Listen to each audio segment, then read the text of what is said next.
तर जयंत पाटील सुद्धा सध्या आपल्यासोबत आहेत. पाटीलजी, काय सांगाल, कसं भारताचं किंवा राजकारणाचं नुकसान यामध्ये झालेलं आहे? डॉक्टर मनमोहन सिंग यांनी खरं म्हणजे या देशावर प्रचंड उपकार केले लिबरलायझेशनचा आग्रह धरून.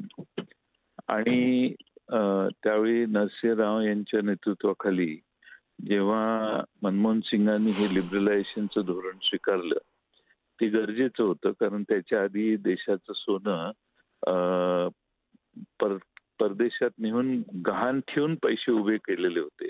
बर. आज त्या परिस्थितीचा विचारही देशात होऊ शकत नाही. एवढं मोठं काम त्यांनी त्यानंतरच्या काळात झपाट्याने केलं. देश पुन्हा स्वयंपूर्ण केला बर. आणि लिबरलायझेशनच्यामुळे या देशात प्रचंड मोठी प्रगती झाली.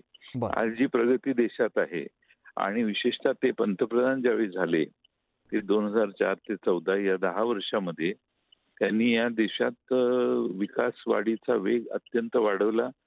देशाच्या ग्रामीण अर्थव्यवस्था बळकट केली. शेतकऱ्यांच्या हातात 4 पैसे जास्त देण्याचं काम केलं. या देशातल्या शेतकऱ्यांना कर्जमाफी करण्याची भूमिका त्यांनी स्वीकारली. या देशातल्या सर्व स्तरावर आणि सर्व क्षेत्रात विकास होईल याची त्यांनी काळजी घेतली. आणि माझा फार जवळून त्यांची ओळख होती. माझा संबंध जवळून आला.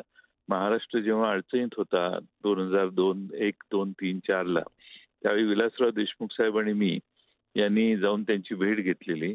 आणि त्यावेळी देखील त्यांनी आम्हाला अनेक सल्ले अतिशय उपयुक्त महाराष्ट्राच्या दृष्टीने दिलेले होते. एक दृष्टा नेता आणि सर्व देश एकत्रितपणाने देशाचा विचार करणारा नेता. आज ही मेट्रो रेल्वे जी मुंबई आणि पुणे आणि नागपूरमध्ये आहे, त्याची सुरुवात ही त्यांच्यापासून झाली. त्यांनी ही कल्पना दिली की आपल्या भारतात मेट्रो रेल्वे सुरू झाल्या पाहिजेत. या देशातल्या रस्ते विकास, मेट्रोचा सुधारणा, या सगळ्या इन्फ्रास्ट्रक्चरमध्ये त्यांनी विशेष नागरी सुधारणांच्यासाठी एक योजना आणलेली होती, ज्याच्यामुळे देशातल्या मुंबईलाच नाही तर देशातल्या अन्य शहरांना देखील सबसिक्वेंटली फायदा झाला. सर, तुम्ही राज्यामध्ये अर्थमंत्री म्हणून काम केलेलं आहे, तर देशाचे अर्थमंत्री म्हणून त्यांनी जे निर्णय घेतले त्याकडे तुम्ही कसं बघता? देशाचे अर्थमंत्री म्हणून निर्णय त्यांनी जे घेतले तेच मी सांगितलं की त्यांनी या देशाला लिबरल धोरण स्वीकारलं. आणि त्यामुळं या देशात म्हणजे टाचणी तयार करायला किंवा काही करायला लायसन्स लागायचं, ते सगळं लायसन्स राज त्यांनी खतम केलं. आणि प्रत्येक क्षेत्रात कॉम्पिटिशन त्यांच्यामुळे आली. आज स्कूटरच्या 100 कंपन्या देशात आहेत. गाड्या तयार करणाऱ्या 5-50 कंपन्या देशात आहेत. या देशात कोणाची मोनोपोली राहणार नाही ही व्यवस्था त्यांनी केली.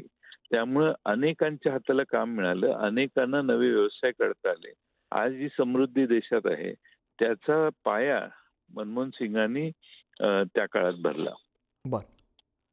जागतिकीकरण असेल किंवा खाजगीकरण असेल, त्यांचे असे कुठले निर्णय आहेत की जे भारतासाठी अत्यंत महत्त्वाचे ठरलेले होते?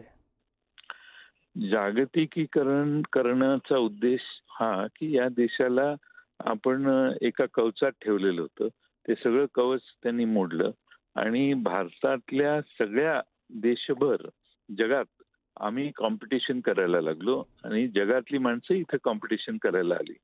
आणि या देशामध्ये जे नवीन उद्योजक होते त्यांना सुवर्ण संधी मनमोहन सिंगांच्या विचाराने आणि धोरणाने आज मिळाली.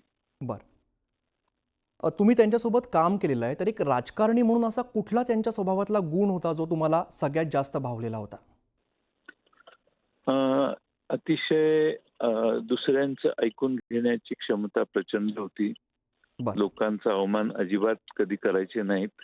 एक सुसंस्कृत आदर्शवादी नेता होता आणि त्यांच्याकडून या देशातल्या चांगल्या काम करणाऱ्यांना नेहमी प्रोत्साहन मिळालेलं आहे. कायमच प्रोत्साहन त्यांनी दिलेलं आहे. धन्यवाद, तुम्ही एक संवाद आदर्श साधला व्यक्तिमत्व त्याबद्दल. होतं. धन्यवाद.